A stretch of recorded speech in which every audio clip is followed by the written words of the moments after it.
Today, we are going to be in one of my favorite passages, John 8, 1 through 11. You're going to want to get your Bibles out if you have them. If not, I will allow you to use your phone. John 8, 1 through 11. Now, we're going to really get into the story today. We're really going to dive in. I'm going to show you a lot of details about the story that perhaps you haven't heard before, so maybe you kind of hear it in a new way today, or it hits you in a new way. Now, by way of preface, we need to know that when we're in the Gospel of John, we need to know why John is writing. John is one of 4 Gospels. We need to talk about what John is trying to accomplish, because the intention of John in his entire work, his entire Gospel of John, will come through in this one passage. And here's what you need to know about John, okay? Ready? Eyeballs? John is writing so that you will believe that Jesus is the Son of God and that the character, nature, and actions of Jesus are one and the same with God the Father. I'm going to say that again. John is writing so that you will believe that he is the Son of God. He wants people to believe. He states this in like chapter 2 and 1,000 other times. He wants you to believe he's the Son of God and that his character, his nature, and his actions are consistent and one and the same with God the Father. So we need to know that. Lock that in your minds. We're going to come full circle back around to this later. Now, we also need to know, as you know, I never like to parachute drop into a passage. We need to know what's happened. How do we get to where we're at in the passage? Super short explanation. Beginning of John, we see Jesus' early ministry. He's traveling around. He's teaching. He's performing signs and wonders. He's healing people. All kinds of miraculous things, stories you've probably heard in Sunday school. And rumors start to spread. Whoa. Maybe this guy is the Son of God. Again, this is what John wants his readers, the original audience and his listening audience to understand. And all these rumors start to spread, and they say, perhaps he also is this foretold Messiah of the Jewish people. So all these rumors are spreading throughout the land, and Jesus' fame and notoriety are growing. However, the religious people get a whiff of this, and they don't like it. Because they don't like that Jesus is claiming to be one and the same with God. They don't like that Jesus is claiming to kind of be like above the law and the prophets. No. And in fact, Jesus offends them at one point by healing a guy on the Sabbath day. Because on the Sabbath, you weren't supposed to do anything, like not even help another person according to their law. And so the religious people do not like Jesus. Keep that in mind. They don't like Jesus. They're trying to get him in trouble. They're trying to find a way to get Jesus. So then our passage takes us all the way up to this special high holy holiday in Judaism called Sukkot. Show of hands, who here has ever celebrated Sukkot? That's what I thought, right? None of us know what it is. But I won't go into details, that's a sermon for another day, but it's one of the high holy holidays where if you were a Jewish person, you would go to Jerusalem to worship. And this is a very important time, a lot of people are there, and in our particular scene, it's after the last day of Sukkot. You may have heard of the Feast of Tabernacles, Feast of Booths, kind of some other names for it, some aliases for it. And Jesus is in the temple, and he's teaching. Now, in the temple, we could probably read this and actually assume that he's in the temple courts. In the temple, there was kind of 3 different courts. I preached on this like 2 years ago. There's like an outer, inner, and innermost. He's probably in like the inner court teaching. And the reason that's significant is because he's kind of outside. There's dirt on the ground. There's probably rocks around. That will factor into our story, surprisingly. And so that's where Jesus is. He's teaching in the temple right after this high holy day of Sukkot, and the religious people do not like him, all right? So we're going to launch into the story from there. Now, I love to not necessarily act out every story, but I want to put on display the dynamics of the story today. So I need some people to come up here and help me. Brooke, if you would come up here. Emmanuel, if you want to come up here. And then whoever else, Max, Zach. And then Marcus, are you in here? Marcus. Yep. I need some bearded guys. Okay, so I need you 3. Emmanuel, you're going to be here. You 3 are going to be here. And Brooke, you're going to be here too. So Marcus, you're here. Brooke, you're here. Max and Zach, you guys are over there. Emmanuel, you're going to stand right here. There you go. All right. So Jesus is in the temple, and he's teaching. This is going to be Jesus for today. See, I gave you a good part. And Max, you're going to be over here with them. And Jesus is teaching in the temple, and all of a sudden, these religious leaders barge in and interrupt his teaching. Jesus is trying to drop that truth. He's trying to preach to people. All of a sudden, boom, it's like they rush in, and everyone is taken aback. And Jesus is interrupted. And then they take this woman and I'll do it so you guys don't do it. And they throw her in the middle of them and Jesus. And they say, Rabbi, we caught this woman in the very act of adultery. Ooh. Now, a couple things I need to unpack here. As we need to establish, you do this in any kind of drama or play, establish characters. Who are these players? Who are these characters in the story? These guys are the Pharisees and the scribes. We could use 20 minutes of the sermon time to describe what they do. We're just going to shorten it. The Pharisees and the scribes, I wanted guys with some substantial facial hair, some beards, okay? They probably had beards. They'd wear like a little a keep on their head and a little talit, like a scarf-looking thing. These were very devout and very religiously obedient Jews. Pharisees were actually a sect of Judaism. Maybe a good analogy would be like a denomination today. You know, like in Judaism, you had like Baptists, Methodists, Presbyterians. You had like Sadducees, Pharisees, Essenes. And so this is one sect or one denomination of Judaism. Now, if you grew up in Sunday school, oftentimes you hated these guys.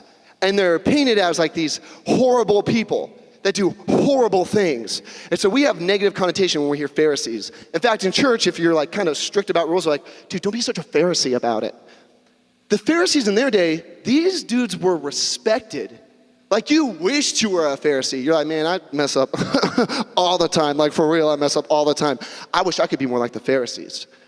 They hold very devoutly to the law and to the prophets, and they know it inside and out. And even all these other texts that were built around the Torah, the law and the prophets, to help them obey the Torah, the law and the prophets, these guys knew it inside and out. They probably had most of Scripture memorized. So these were actually well-respected guys in their community. However, where these guys often fall short is they tend to put law over love. And in their keeping rules, they usually just leave a wake of destruction. Like, and they don't care about people. People go by the wayside. Law is more important. Keeping the rules is more important. And that's where they really butt up against the teachings of Jesus. Now, these guys refer to Jesus as rabbi. And the word in Greek here actually is teacher, but in this more Jewish context, we would understand that this is actually a rabbi. Now, the word rabbi is used over 31 times, and it's all its different permutations and forms. It's close to 50 times in the gospel used to refer to Jesus. Now, we hear rabbi today. I don't know what your conception of that is. I don't know what you think of, but in Jesus' day, a rabbi was a teacher of the law. And what a rabbi would do is he was an itinerant teacher. He would travel around, just like Jesus has been doing in John so far, and he teaches to different groups. He doesn't really stay in one place, and he goes around, and as he teaches, he comments on the Torah and on the law and the prophets. And he makes rulings. He'll address other rabbis and say, well, Rabbi Shammai said this, but surely I tell you this. Or Gamaliel said this, but surely I say unto you this. Or people will ask him questions about the Torah like, man, this is a real gray area. How do you read this? And a rabbi would explain. What's more, a rabbi would often enter into discussions with other religious rulers, religious sects, and other rabbis. And I've talked about this before, it was like a year ago, but there would often be this kind of rabbinic dialogical exchange that they would go back and forth. And if you're a rabbi, and I've taught on this before, a lot of times everything you say is guised in a question or a suggestion or an implication. Now, in our Western mindset, we argue. And it's usually back and forth, yeah, but this, yeah, but that, yeah, but this, yeah, but that. And it's usually like whoever's louder or who can talk faster and make more points more quickly wins. In Judaism, I call it exchanging profundities. That's a weird way to put it, but like it's exchanging these profound statements. It's like, I'm gonna say something profound. I'm gonna force you to have to sit there and think about what I said before you can give an answer. You have to countenance, process it, and then you, in return, have to try to say something else profound to me. And how this would normally work out, there's like a billion different ways we can look at this exchange. There's two I need you to know today. Oftentimes, rabbis would answer a question with another question. So I'm gonna use one kind of provocative question. One rabbi could say, well, surely we are the chosen people of God. I mean, the Lord has given us the law and the prophets. He's given us the Torah, but like, we're humans, we're smart. I think it's okay if we kind of decide what is right and wrong. What do you say? And a rabbi could say, no, or he could say, that's ridiculous, but that's not how rabbis work. A rabbi would say something like this. He would answer the question with a question. He would probably say something like, can you count the stars in the sky? Can you measure the very depths of the ocean? Can you knit a child together in his mother's womb? And that would be his answer. And basically there's this implication of like, you're not God. You're not God. You can't decide what's wrong and right. So he answered the question with another question. Do you guys understand that? This is not how we argue, but this is how they argue. So that's one way. So they answer a question with what? A question, and it causes them to think more deeply. Sometimes there's almost this sarcasm that they'll answer with, or they'll call someone to action. And that's the other way we need to know today. Question and a call to action. Sometimes someone could ask the same question. I mean, God's given us the law and the Torah and the prophets and all that, but like we're smart humans, we should be able to like decide what's right on our own. What do you say? And then the rabbi might say, well, let he who can count the stars, and let he who can measure the depths of the ocean, and let he who can knit a child together in its mother's womb, go ahead and do whatever he wants. Well, the implication in here is, you can't do any of that. You're not God. So that's the response. And they have to sit there and think, I can't count the stars. I can't measure the ocean's depth. I can't knit a child together in the womb. Only God can. Oh, yeah, I see what you're saying. Does that make sense?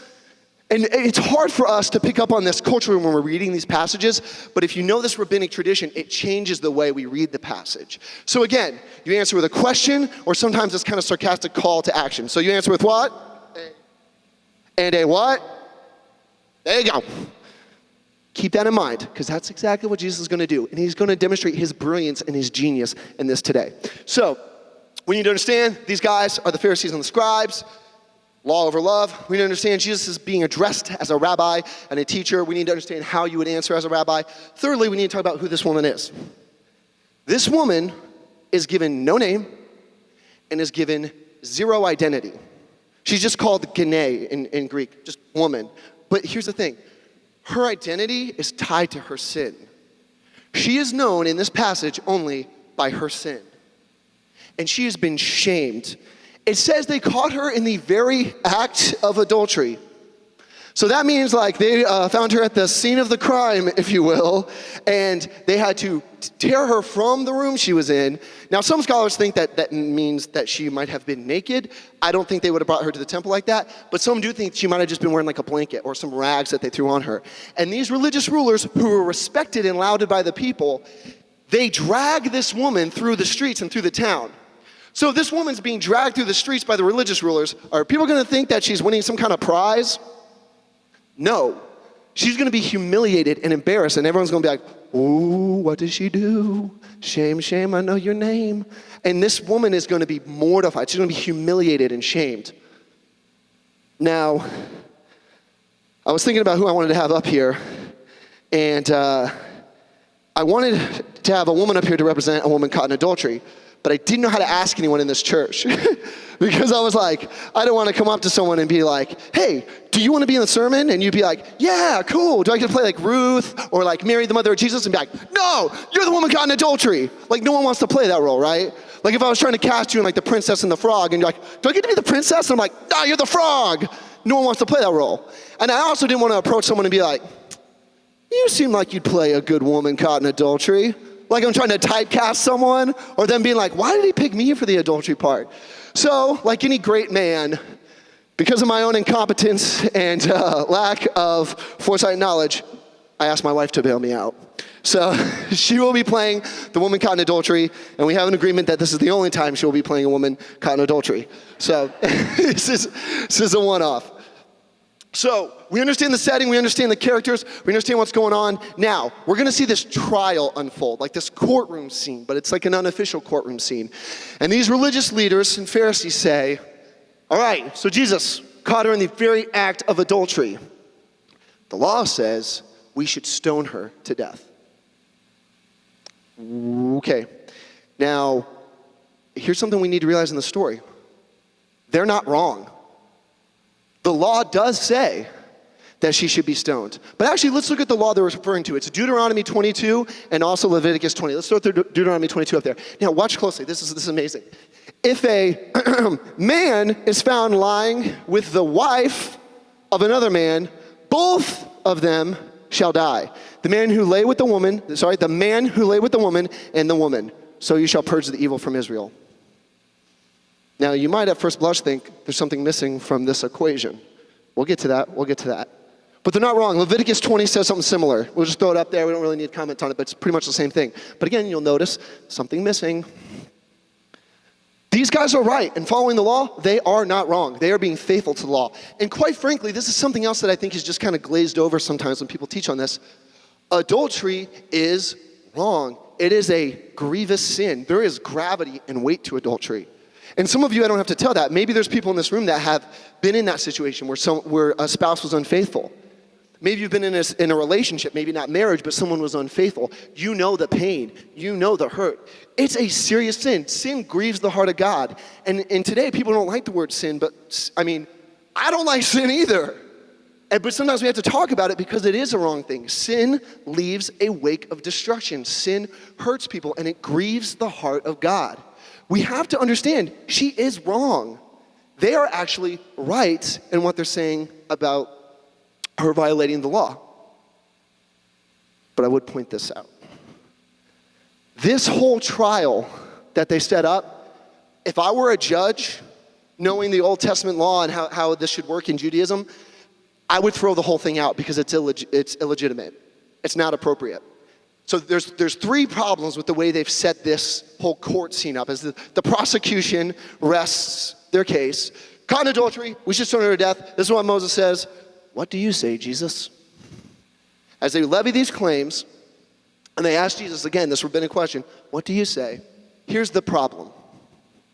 Let's see how closely you read those verses. What is missing from this equation? What is it? The man. Where's he at? Where is the man in the story?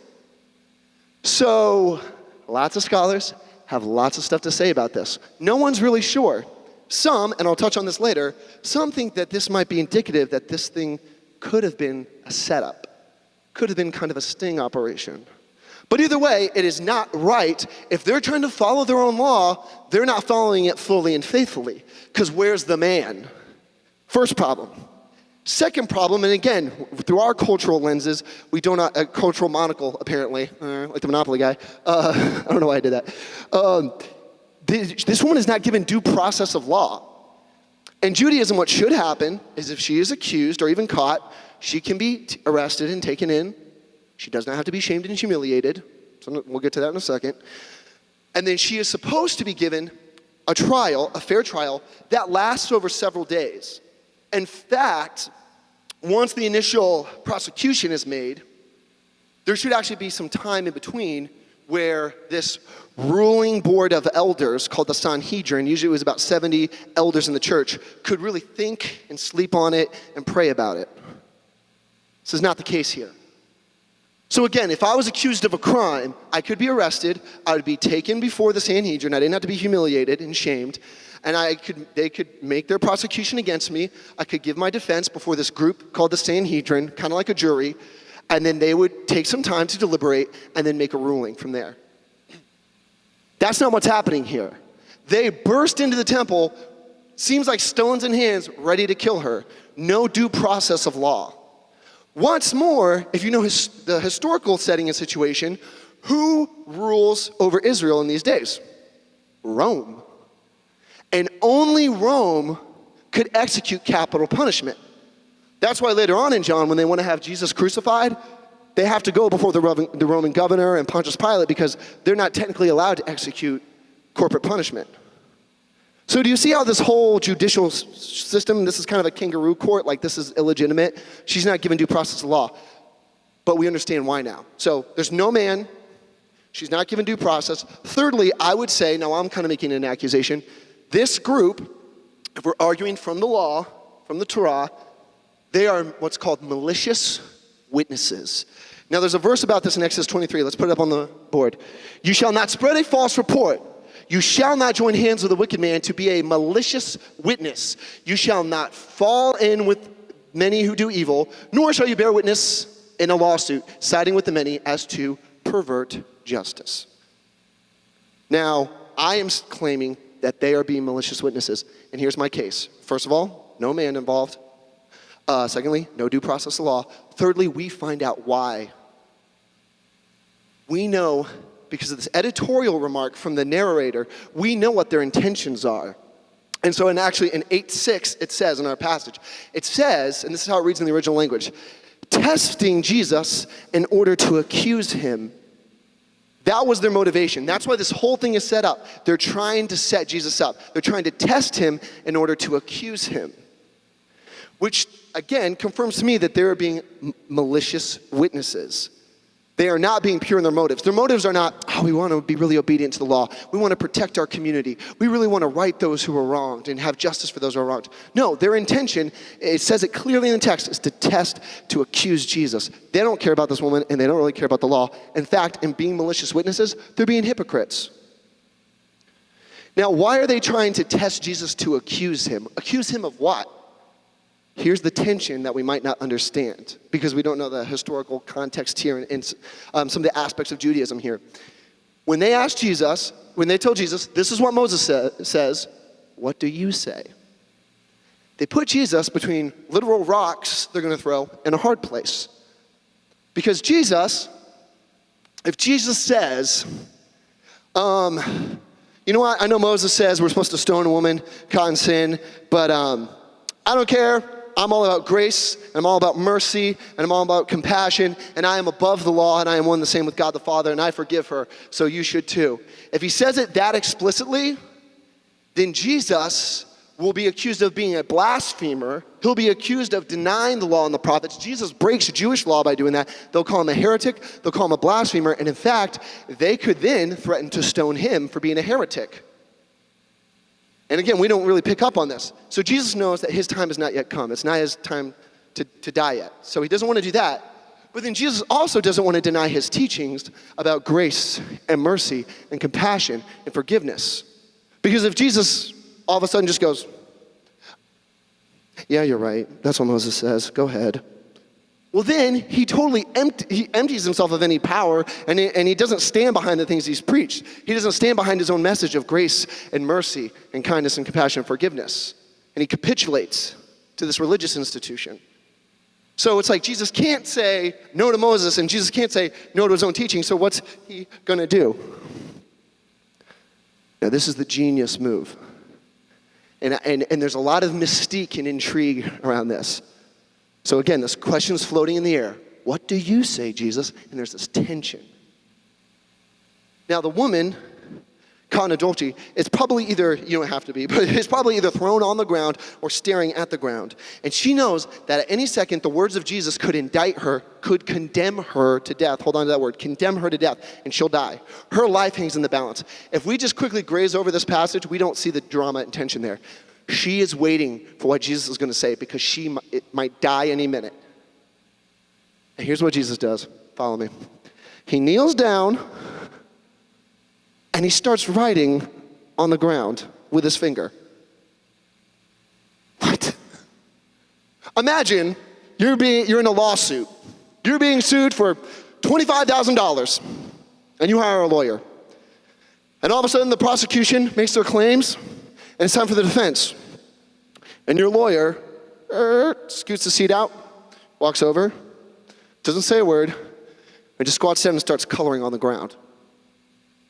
You'd be like, what is this, arts and crafts time? What is this, macaroni grill you're drawing on the table? What are you doing? Things are in the balance here. What am I paying you for?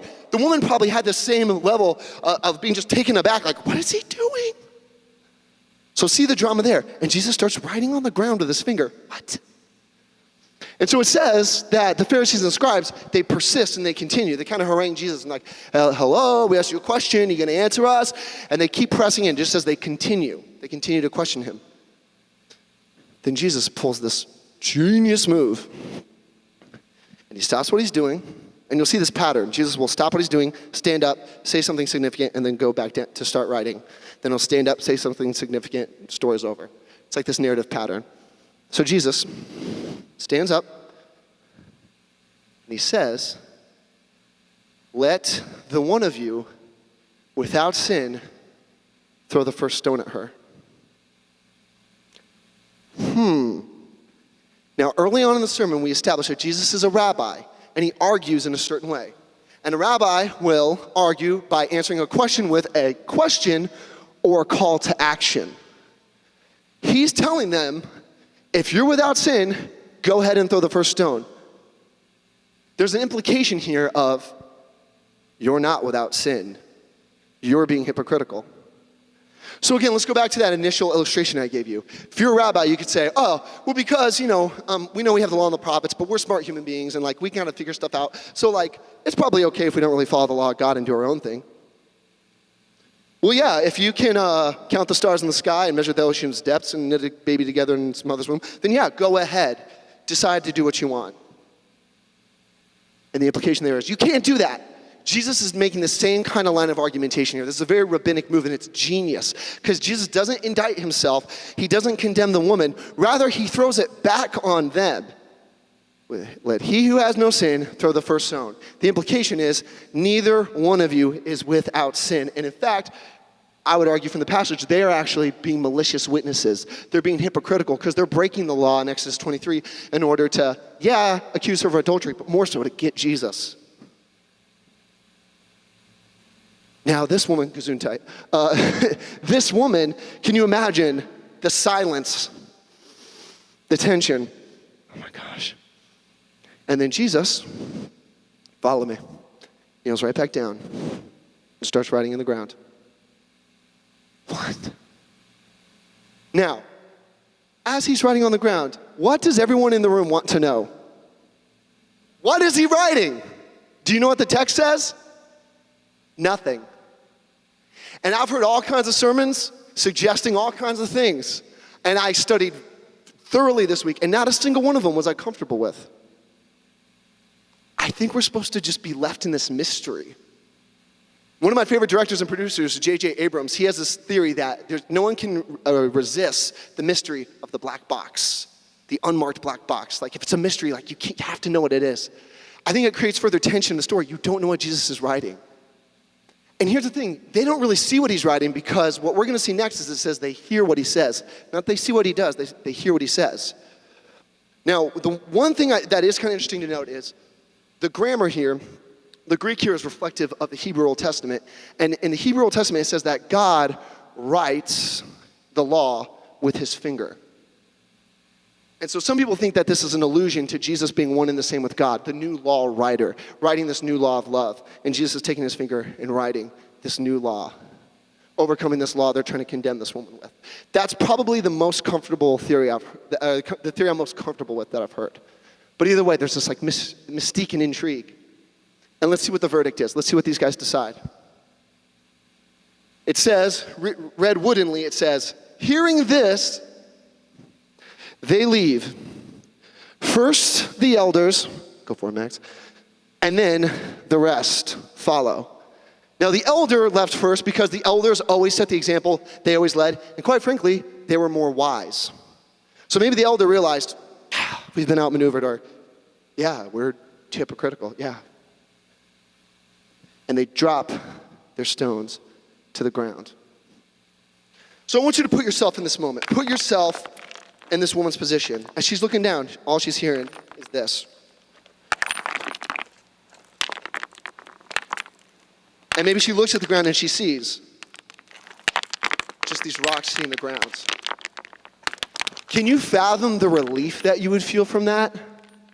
As you realize that those trying to condemn you have left. So then, Jesus addresses the woman. He addresses the woman. Here's something to notice. In this whole trial, has she been addressed even one time? No. She's been given no voice, no identity. You're the sinner. You're the adulterous woman. We only know you by your sin. You don't matter. And you're just a means to get to Jesus. Jesus addresses the woman. And he uses this other form in Greek of the word woman. Now, some of us hear woman, he says woman. Now, some of us hear that, you can switch the video off. Some of us hear that and we kind of think like that this is like a derisive, derogatory, like dismissive term. Like, woman, get in the kitchen and cook for me. Like, it's not that, okay?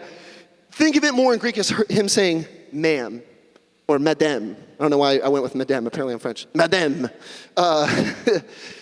ma'am.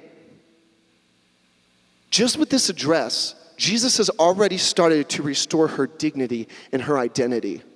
She's been just glazed over this entire passage. Jesus gives her identity. He probably makes eye contact and says, ma'am. And then, in rabbinic fashion, he asks her a question. Notice here, Jesus could have said, because he's going to ask her, where are they? Does nobody condemn you? Now again, Jesus could have been like, hey, check it out. Everyone left. That's awesome. And no one's going to condemn you, so have a good day. See you later. Bye. That's not profound. That doesn't cause her to really sit in the moment to think about what's happened. So instead, like a good rabbi, he asks a question, and he says, where are they? Does nobody condemn you? Now, real quick, we have to look at this word condemn. This is the deal breaker in the story. Now, I try not to teach too many Hebrew words or Greek words just for the sake of teaching them, but this is vitally important to the passage. We have to understand how this word is broken down to understand the problem here.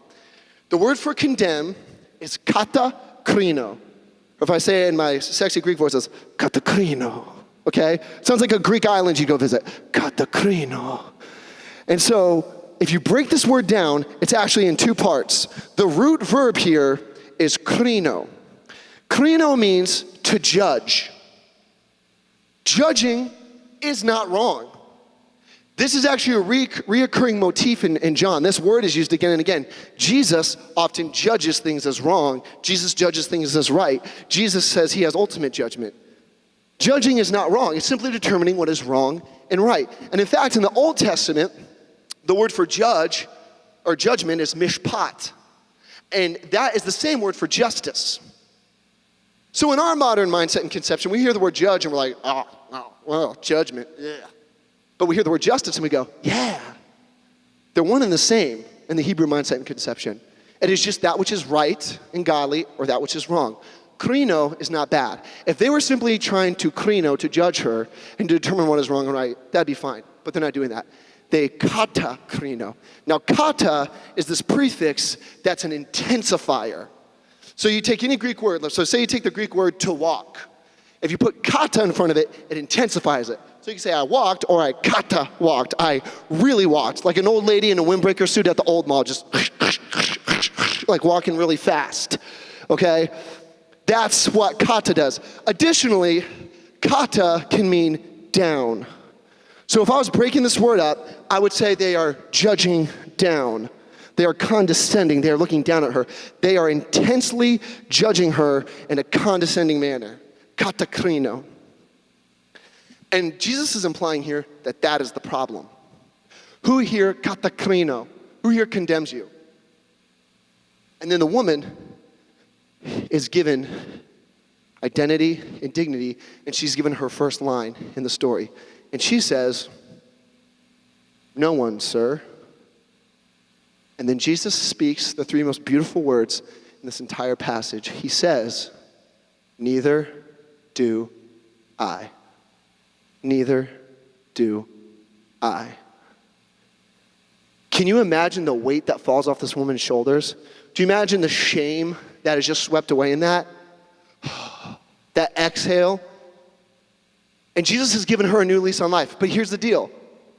Not a life to go back to doing what she was doing. He's not like, neither do I. Now, you be careful out there. Like, try to do better, but like stuff happens. So, Or like, dude, don't let people judge you. Do whatever you want. No. He calls her to something else. He says, now go and sin no more. Obviously, what you've been doing is not working. Obviously, none of this is good. And I have judged that it is bad. But I do not condemn you. Go and sin no more. And he gives her this new lease on life and calls her to a new life. All right, let's give it up for everyone who was in it today. Especially my wife. Come on. So I just want to talk about this topic to round out today, to finish off today. Judgment. Judgment, krino in Greek, is not wrong. And in churches today, a lot of people will say, judgmental. Or, people outside the church will be like, they're judgmental. I think they actually mean something else when they say that, and we'll get to that here in a second. To judge something is okay. It is a right and good thing.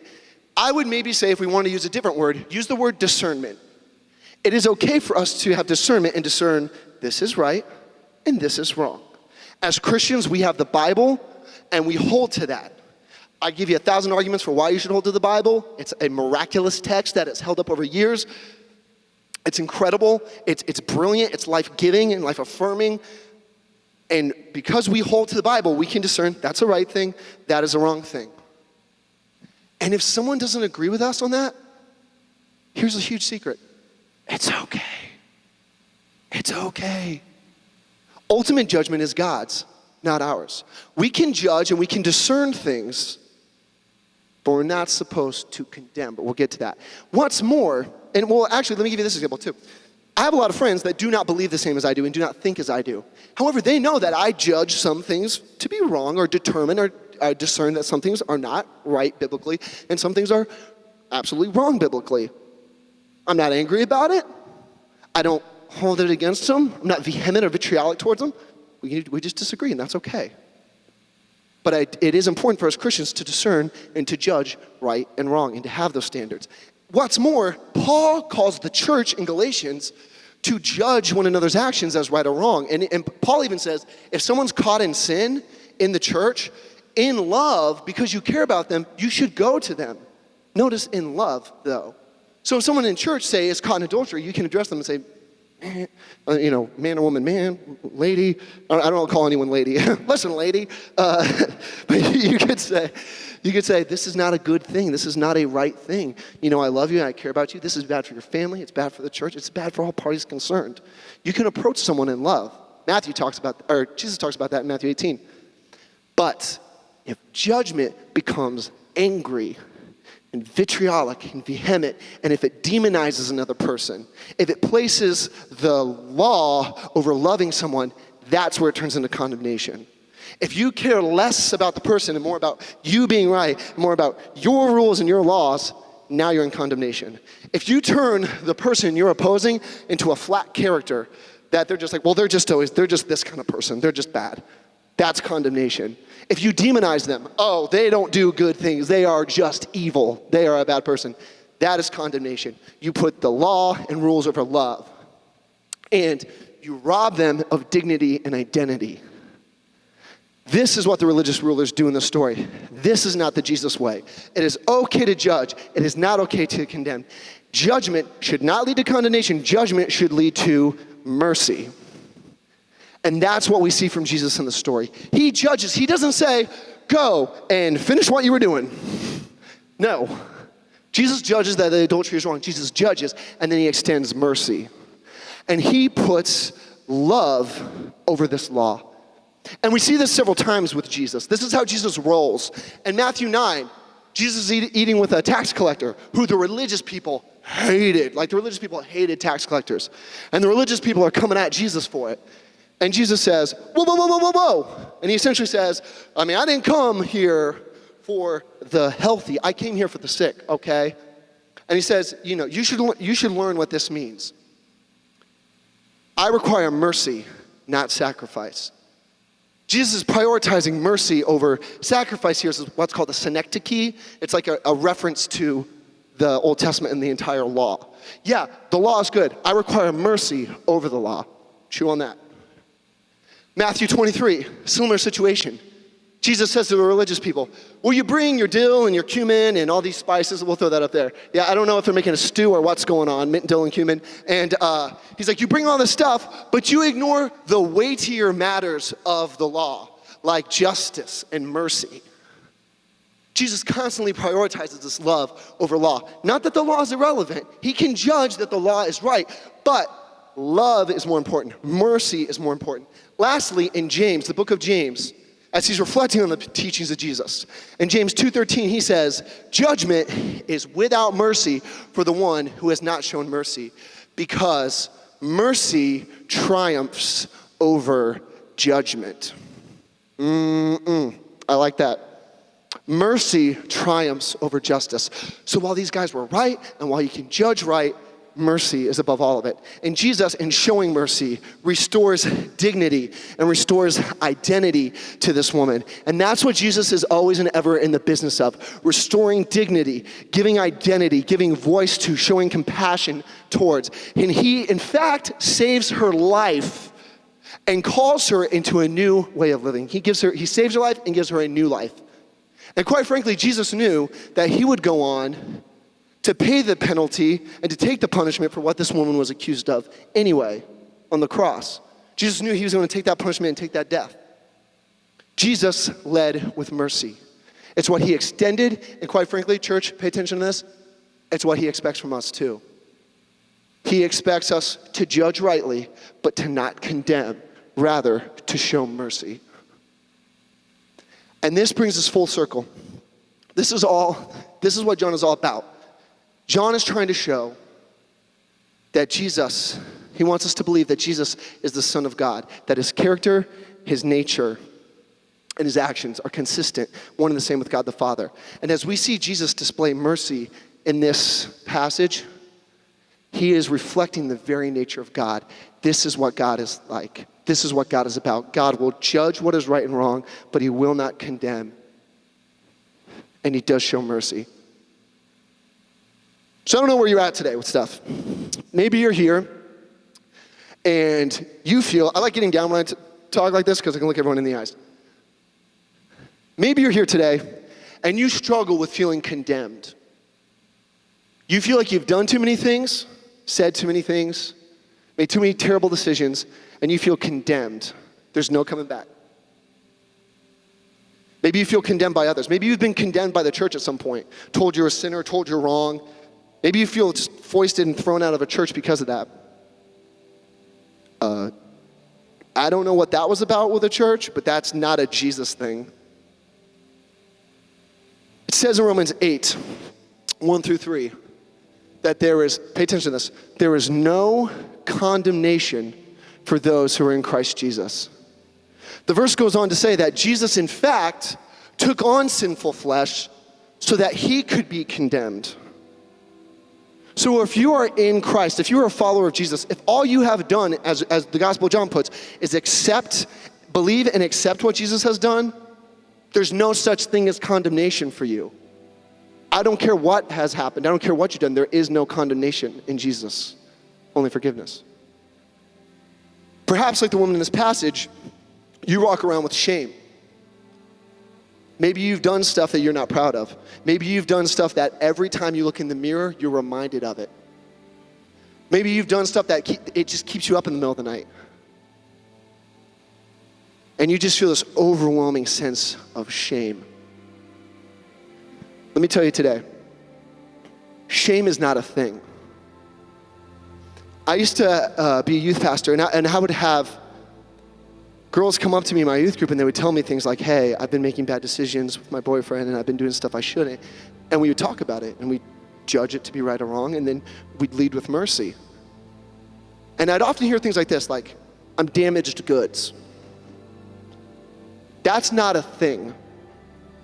And what I remind people, whether it's something like that or something else in your life, some other kind of sin, I think every day, and it says this in Scripture, every day God's mercies are new. God is more concerned about where you are today, where you're humbling yourself today, where you're submitting today, not as much as where you have been. You are not condemned to your past. You're not condemned to previous decisions. God's grace and mercy are new every single day. I was talking to this kid the other day, and he's from this culture that's an honor-shame culture. Honor is the highest importance, and shame is worse than death. And he made this one error that I think anyone could make, and he says, I've shamed my family. He's from a different culture. He's from a different continent. He said, I have shamed my family. I deserve death. I'm not sure what culture would teach that, but biblically, that culture is wrong. Shame is not a thing. Shame is a human construct. Shame is something that we use against one another to make each other feel bad about ourselves, to make ourselves feel better about other people. Jesus does not operate in shame. That is not a thing. So if you feel shame, that is a lie. It's a construct. It's illusion. So if you're here today and you feel shame, realize that's not a thing and that is not a Jesus thing. I know this missionary who went to China, and they're an honor shame culture too. And the way he was able to teach them about Jesus, he said, Jesus is the great shame lifter. And he said, and the people were taken aback. They go, what? He takes shame? And they celebrated. I watched this video about this missionary that was in Papua New Guinea, and he teaches these people about Jesus, and then they find out, same thing, honor shame culture, and he says, Jesus is the shame lifter. He has taken all the shame. And they went, are you kidding me? And they jumped up and partied for 2 hours. Brooke, you saw the video. They jumped up and shouted for 2 hours. Let that be your response today. No shame. Perhaps you feel guilt. You're not the father you should be. You're not the mother you should be. You're not the church participant you should be. You failed career-wise. You've done all these things. It says in Hebrews that Christ died in order to wash us and give us a clear conscience. Guilt's a great indicator. It's a terrible taskmaster. If you're walking around with guilt today, if there is a sin you need to repent from, do it. Go and sin no more. But do not lug that around. Do not drag that around. That kind of guilt is not from the Lord. That has been paid for. Or maybe you're here today and you feel worthless. Maybe your whole life you've had nothing but negativity. Your whole life you've been told you're not enough. You're never going to be enough. You're not like so-and-so. And you feel like you've been beat down your whole life. Those are not the words that Jesus speaks to you. That is not how God views you. And the truth you need to hear today is that you are a human being created in the image of God with intrinsic value and worth that nobody can question and that nobody can take away. Do not feel worthless today. You matter, you have value, and Jesus died to pay any penalty of any sin that you owned or have done. And maybe you're here today, lastly, and you feel like you're on the edge. You feel so shamed, guilted. You feel so terrible about yourself that you just think, I don't deserve to live anymore. I'm useless. Why am I even here? And quite frankly, suicide is an epidemic in today's society because people are so filled with guilt and shame. In fact, this last week, there's this guy, maybe some of you know the name, Anthony Bourdain. My wife and I love his show. He travels to different countries and he eats their food and talks to their people. He took his life last week. And I watched a bunch of interviews and read a bunch of stuff. And some of his closest friends said, yeah, he always walked around with this overwhelming sense of guilt and shame. That's where that stuff leads. Not to go and sin to more new life, but to that. So if you're here today and you're in that place, realize this is not the end. God's mercies are new every day. This is not the end of the road, and that there is hope. And those are the words Jesus speaks to you. So as we end today, in the future, when you're wrestling with these feelings of guilt and shame and condemnation and worthlessness and maybe even suicidal thoughts, I want you to, like the woman caught in adultery, I want you to think about those rocks hitting the ground. I want you to think about those stones hitting the ground. And realize as you feel condemned, the stones fall to the ground. Nobody condemns you. As you feel shamed, stones fall to the ground. As you feel worthless, stones fall to the ground. And may you realize that there is nobody who condemns you. May you hear the voice of God tell you, just like Jesus said in the passage, nobody condemns you. And may you countenance those three words, neither do I. Neither do I. And may you walk in the truth and beauty of that. And may you walk in new life and go and sin no more and live in freedom.